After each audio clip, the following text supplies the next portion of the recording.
अस्सलाम वालेकुम स्टूडेंट्स, आज हम चैप्टर नंबर 8 स्टार्ट करेंगे और सीखेंगे नॉमेनक्लेचर। तो चलिए पहले थोड़ा सा इसका इंट्रोडक्शन वगैरह देख लेते हैं।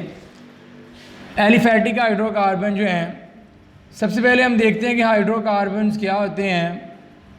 हाइड्रोकार्बन्स के बारे में हम पहले पढ़ चुके हैं कि ये क्या होते हैं। Compounds of carbon and hydrogen.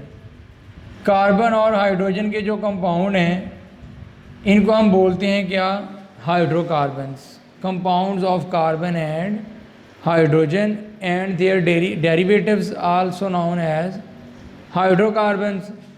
और हाइड्रोकार्बन के साथ लफ्ज़ लगा हुआ है कौन सा, एलिफैटिक। एलिफैटिक मतलब आप पहले देख लेते हैं कि हाइड्रोकार्बन जो हैं वो दो तरह के होते हैं।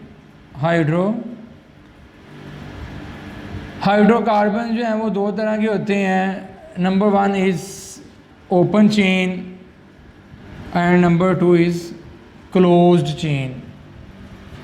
हमारे पास जो है हाइड्रोकार्बन कितनी तरह के होते हैं, दो तरह के होते हैं, ओपन चेन और क्लोज्ड चेन। ओपन चेन का दूसरा नाम एसाइक्लिक। एसाइक्लिक मतलब जो साइक्लिक नहीं है, जो रिंग की शक्ल में नहीं है। क्लोज्ड चेन का दूसरा नाम साइक्लिक। ओपन चेन हाइड्रोकार्बन का थर्ड नेम क्या है, एलिफैटिक।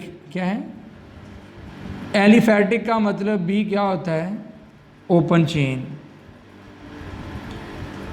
यानी चैप्टर नंबर जो 8 है, aliphatic hydrocarbon mean open chain hydrocarbon. Open chain hydrocarbon.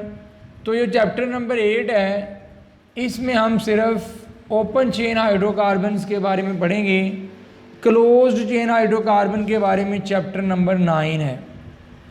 Chapter number जो 9 है उसमें हम क्लोज्ड चेन हाइड्रोकार्बन के बारे में पढ़ेंगे।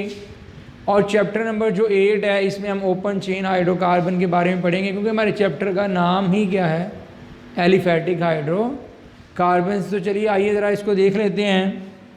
ओपन चेन हाइड्रोकार्बन जो होते हैं ये दो तरह के होते हैं। यानी है ओपन चेन का दूसरा नाम एलिफैटिक। ओपन चेन दो तरह के हो सकते हैं। Number 1 saturated and number 2 is unsaturated. Open chain hydrocarbon दो तरह के होते हैं। Number 1 is the saturated hydrocarbon and number 2 is the unsaturated hydrocarbon. अब सैचुरेटेड में क्या होता है, हमारे पास जो सैचुरेटेड हाइड्रोकार्बन है उसमें ये होता है कि हमारे पास कार्बन की वैलेंसी है 4। कार्बन जो है वो 4 बॉन्ड जो है वो बनाता है। कार्बन की वैलेंसी 4 है। ऐसे हाइड्रोकार्बन जिसमें कार्बन की जो वैलेंसी है, चारों की चारों वैलेंसी है वो फुली सेटिस्फाइड हों बाय सिंगल बॉन्ड।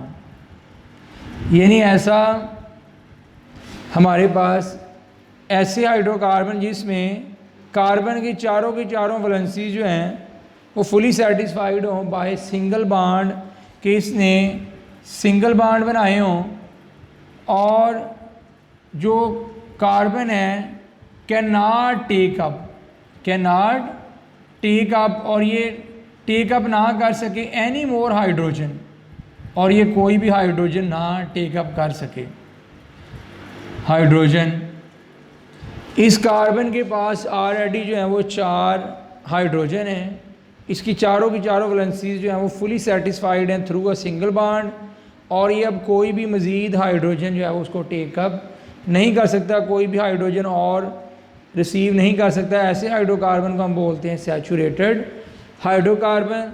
तो अनसैचुरेटेड हाइड्रोकार्बन कौन से होते हैं, कौन से हाइड्रोकार्बन अब देख लेते हैं। अब हम देख लेते हैं अनसैचुरेटेड हाइड्रोकार्बन। अनसैचुरेटेड हाइड्रोकार्बन ऐसे हाइड्रोकार्बन होते हैं जिसमें कार्बन के दरमियान डबल बॉन्ड या कार्बन के दरमियान क्या है, ट्रिपल बॉन्ड क्या करता है, एग्जिस्ट करता है। तो सैचुरेटेड में कार्बन के दरमियान सिंगल बॉन्ड एग्जिस्ट करता है। अनसैचुरेटेड में कार्बन के दरमियान डबल और ट्रिपल बॉन्ड एग्जिस्ट करता है। ऐसे हाइड्रोकार्बन जिसमें कार्बन के दरमियान डबल बॉन्ड हो या ट्रिपल बॉन्ड हो, ऐसे हाइड्रोकार्बन क्या कर सकते हैं, टेक अप हाइड्रोजन एटम। ये हाइड्रोजन एटम्स को क्या कर सकते हैं, टेक अप कर सकते हैं, ले सकते हैं। और ऐसे हाइड्रोकार्बन जिनमें डबल बॉन्ड एग्जिस्ट करे, इनका नाम हम रखते हैं क्या, अल्कीन। और जो ट्रिपल बॉन्ड जिनमें होता है उनको हम क्या बोलते हैं, अल्काइन। ऐसे हाइड्रोकार्बन जिनमें डबल या ट्रिपल बॉन्ड एग्जिस्ट करता है, ये हाइड्रोजन को अपने अंदर ऐड कर सकते हैं अपना डबल या ट्रिपल बॉन्ड ब्रेक करके। तो ऐसे हाइड्रोकार्बन को हम अनसैचुरेटेड हाइड्रोकार्बन कहते हैं, डबल बॉन्ड वालों को अल्कीन और ट्रिपल बॉन्ड वालों को अल्काइन। तो स्टूडेंट्स अब हम बात कर लेते हैं इनके कॉमन्स और कॉमन नेम के बारे में और अयूपिक नेम के बारे में। सबसे पहले पढ़ेंगे हम कॉमन और ट्रिवियल नेम, यानी इनके जो आम या रवायती नाम जो हैं हाइड्रोकार्बन्स के। हाइड्रोकार्बन को आम तौर पर जो है ना वो नाम, पहले जो कॉमन या ट्रिवियल नेम है, इनके नाम जो है वो बुनियाद होते हैं कि इसकी हिस्ट्री, किसी भी कंपाउंड को हम जो है वो हिस्ट्री की बुनियाद के ऊपर उसका नाम दे देते हैं। या आप उसका अ पर्सन, एक ऐसा शख्स, वर्किंग ऑन इट, या वो शख्स जिसको, या वो शख्स जो किसी कंपाउंड पर काम कर रहा होता था, कोई कंपाउंड नया जो है वो डिस्कवर करता था, हम उसी के नाम पर उसका क्या रख देते, नाम रख देते थे। या प्लेस, किसी कोई कंपाउंड किसी जगह से निकला है, किसी जगह से दरियाफ्त हुआ है, तो उसका हमने उस बुनियाद से उसका क्या रख दिया, नाम रख दिया। प्लेस से चलें देख लेते हैं, जिस तरह मार्श गैस, नाम कौन सा है, मार्श गैस। मार्श गैस जो नाम दिया जाता है ना, वो नाम दिया जाता है किसको, मीथेन को। क्यों? क्योंकि जो मीथेन गैस है ये marshy places, marshy places, Marsh यानी कि मार्श क्या मतलब, जोहड़, तालाब, यानी तालाब वगैरह जो होते हैं, गंदे तालाब, गंदे जो तालाब होते हैं उनके ऊपर जो बबल्स बने होते हैं, बुलबुले, उनके अंदर पाई जाती है मीथेन गैस, इसलिए हम इसको मार्श गैस भी कहते हैं। यानी ये जोहड़ या गंदे तालाब जो है वहाँ पर पाई जाती है, इस लिहाज से हमने इसका नाम रख दिया। या कोई पर्सन कह लें, एक कंपाउंड जो है जो बारबिट्यूरिक एसिड, एक एसिड है बारबिट्यूरिक एसिड, इस कंपाउंड को हमने बारबिट्यूरिक एसिड क्यों कह दिया, क्योंकि इस कंपाउंड को डिस्कवर किया था एक साइंटिस्ट ने जिसका नाम था बारबारा उसका नाम था।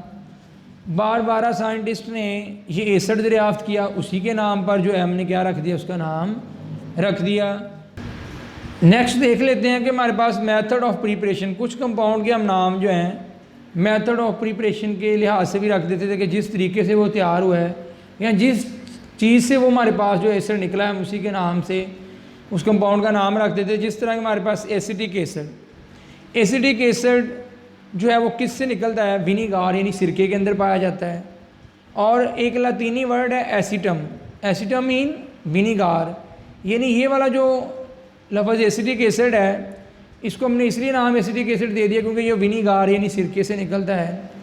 और हमारे पास जो है इस तरह का जो सिस्टम है नाम देने का, कॉमन नेम देने का, इसके अंदर कुछ अपने चार्म्स हैं। चार्म्स मतलब कुछ इस तरह का जो सिस्टम है वो अच्छा भी लगता है कि चलें जिस तरह का जिस बंदे ने तैयार किया उसके नाम पर उसका नाम रख दिया, या जिस जगह से वो कंपाउंड निकला। लेकिन इसके कुछ अपने चार्म्स भी हैं, लेकिन but this system is not manageable. ये वाला जो सिस्टम है नॉट मैनेजेबल, इस तरह का जो नाम देने का सिस्टम जो है वो मैनेजेबल नहीं है। तो स्टूडेंट्स नेक्स्ट हमारे पास है कि ऐसे एलिफेटिक हाइड्रोकार्बन, ऐसे अल्केन जिनके अंदर 5 या 5 से ज़्यादा कार्बन है, 5 और मोर कार्बन, तो उनका जो रूट नेम है वो हम कैसे बनाएंगे।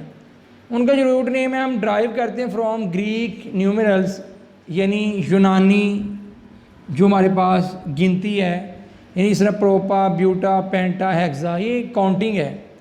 प्रोपा का मतलब 3, ब्यूटा का मतलब 4, पेंटा का मतलब 5, हेक्सा का मतलब 6, हेप्टा का मतलब 7, यानी इनसे हम नाम जो है उसका ड्राइव करेंगे।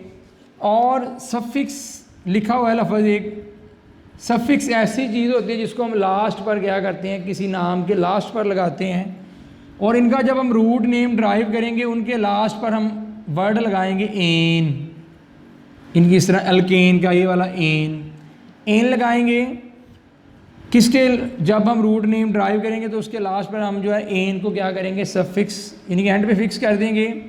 जिस तरह अगर 5 कार्बन है, 5 कार्बन वाला अल्केन है, 5 कार्बन वाला पेंटा, तो पेंटा जो है इसका हम पेंटेन ANE, 5 कार्बन वाले कंपाउंड का नाम पेंटेन होगा, 6 कार्बन वाले का नाम हेक्सेन हो जाएगा। ये 5 कार्बन वाला है, 5 कार्बन वाले कंपाउंड का नाम पेंटेन, 6 वाले का हेक्सेन, 7 वाले का हेप्टेन, 7 वाले का आ गया हेप्टेन। ये जितने भी कंपाउंड हैं हमारे पास, इन सब के हमने देखिए न्यूमेरल्स के लास्ट पर हमने जो है ना ANE ये क्या किया है, सफिक्स, उसको क्या कर दिया, फिक्स कर दिया। यानी कि इस तरह हम रूट नेम भी ड्राइव कर लेते हैं।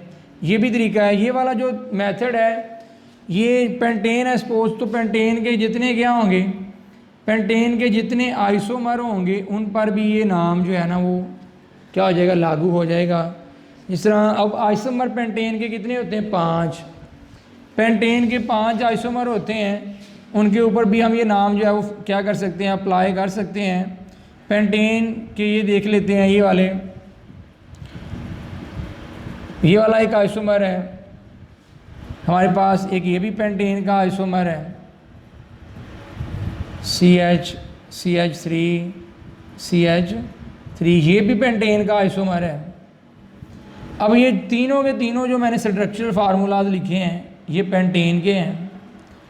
अब जो पेंटेन, ये भी पेंटेन है, ये भी पेंटेन है, ये भी पेंटेन है, तो अब इन तीनों में हम डिफरेंशिएट कैसे करेंगे, इन तीनों में डिफरेंशिएट करने के लिए हम इसको बोलेंगे N पेंटेन, नॉर्मल पेंटेन आ गया, और इसको हम बोलेंगे क्या, आइसोपेंटेन।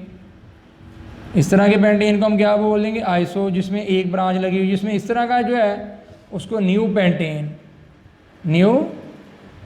कह देंगे इसको। अब ये तो था पेंटेन जिसके 3 आइसोमर हैं, इसको डिफरेंशिएट कर दिया N से, आइसो से, न्यू से। तो ऐसे भी कंपाउंड हैं जिनके अंदर जो है ना उनके आइसोमर की तादाद हमने पढ़ा था कि हज़ारों तक है, लाखों तक है। तो ऐसे कंपाउंड को फिर हम डिफरेंशिएट करना हमारे लिए क्या होगा, मुश्किल होगा। तो इस तरह का सिस्टम हमारे लिए मैनेजेबल नहीं है। जो कॉमन या ट्रिवियल नेम है ये ज़्यादा हमारे लिए फ़ायदेमंद नहीं है, इसलिए हम जो यूपिक नेम है उनको ही प्रेफर करते हैं। तो चलिए वो सीखते हैं।